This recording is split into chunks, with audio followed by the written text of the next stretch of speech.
annoying can I be with my Mickey voice?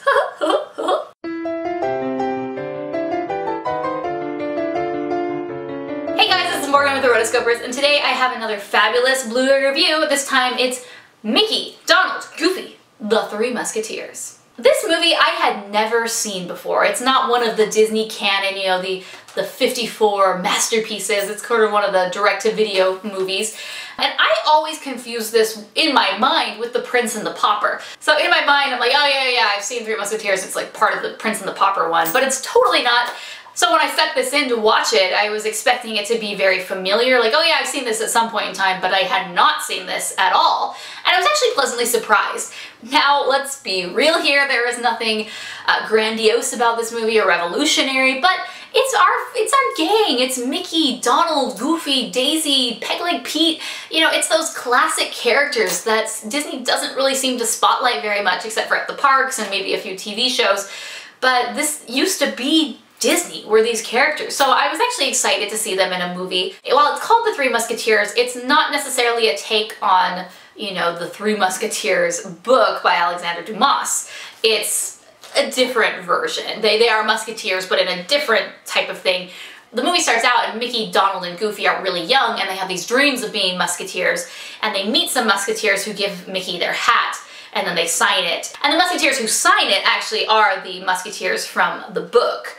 So that's the only like reference to the original book. And then from there they go and they do their own story, which is smart because I don't really see the book being appropriate for a Mickey, Donald, Goofy adventure.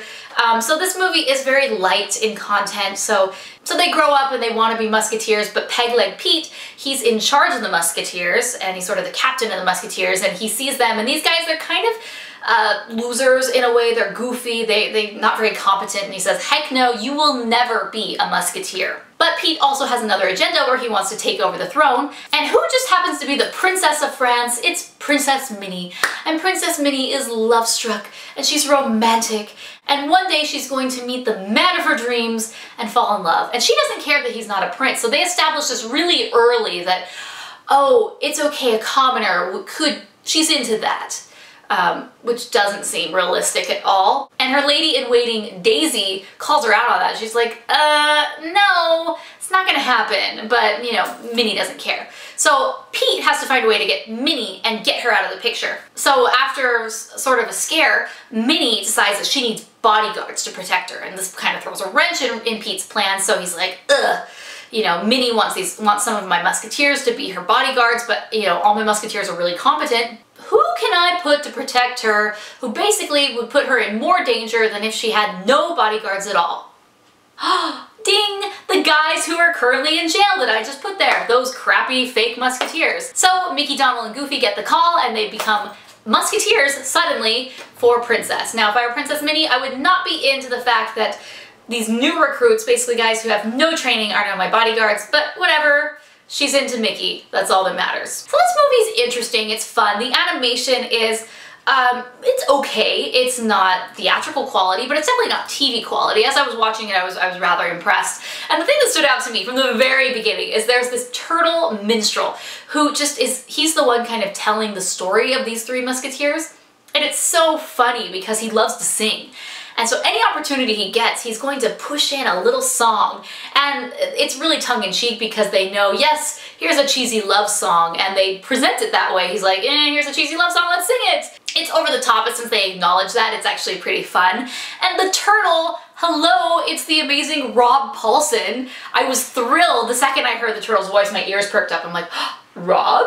I love Rob, and actually this movie has a lot of voice acting greats. There's Rob Paulsen who plays the turtle, there's Bill Farmer who plays Goofy, there's Jim Cummings who plays Pete, and even Tress MacNeille who, she plays Daisy, and she has such an interesting voice. It's a bit too modern for Daisy, I think, but you might know her as Babs from Tiny Toons Adventure. She just has a really iconic voice. So this was actually a treat for me because I got to hear these actors in different roles, and they were all together, which was really exciting. So there are bonus features on this. Who'd have thought? I'm actually pretty interested. The first one is called Get Up and Dance, and it's basically one of the songs from the movie, and there's these 3 children who they've recorded in front of a green screen or something, and they're just dancing along, and then they shoot into the corners, and they multiply, and they're dancing, and I don't know if it's supposed to be a choreography, like, here, we'll teach you the dance steps, because it's not, because they just assume that you know the dance moves, but it's basically get the kiddos up and dancing and having a great time. It's stupid. Then there are deleted scenes with commentary, and I was really surprised with this. They put some effort into this, which was exciting, and I liked that. I liked that the filmmakers were involved. There's, of course, sing-along songs. You gotta love your sing-along songs, and which is cool. They have all the songs in the movie, and then you can either watch all of them at once, or you can watch just a certain song, and it'll show you that part of the movie with the words, which this is great. Like, I like easy little things like that. Here's the thing. You don't have to release a sing-along version, aka Frozen. You just make it a bonus feature. Okay, and I know Disney, I'm going into a Frozen rant, so I'm just gonna stop. So one of the bonus features that I was most excited for was this making of featurette. I'm like, wow, they put effort into a making of featurette. But then I realized, oh, it's cheesy. You know how Disney likes to pretend that their characters are real? Like, if you go to Disneyland and you ask a cast member, like, try to get a behind the scenes of Cinderella or one of the princesses, they're like, oh, well, Cinderella, she's a professional actress and she's been doing this for over 60 years. And I'm like, ugh, enough of the shtick. And Disney does this with Mickey, Donald, and Goofy, so it's just really stupid because you're watching this, you know, making of, and they're talking like they're real people. I'm like, no, they're not real people. Can we just ignore that part of the mythos that you like to uphold and just talk about the making of the movie? You know, like the voice actors, and get them in on the scenes. But no, that doesn't, we don't have voice actors, no. So one of the deleted scenes with commentary is Mickey, Donald, and Goofy as themselves talking about this. Like, oh yeah, we had to do this. You know, Mickey's like, oh, don't you know we had to do this 70 times? I'm like, oh gosh, no you didn't. You did not literally record this. Yes, the voice actor did, but anyways, once this started happening, I got really fed up with the bonus features because I'm like, just drop it and let's talk about the real making of, because that's interesting. But no, Disney loves to pretend that their characters are real. Okay, so all in all, I'm giving the movie 3 stars. It wasn't bad. I was interested the whole time. I don't need to watch it again, but kids would definitely enjoy this movie over and over and over again. And the bonus features, I'm going to give 2.5 stars. I was just fed up with just basically the lies that Disney was telling me about these characters, that they are real, and no, they're not real.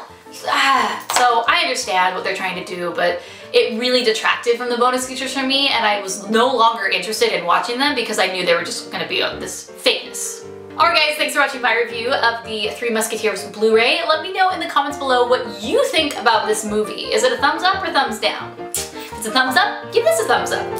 Till next time, I'm Morgan, and this is the Rotoscopers YouTube.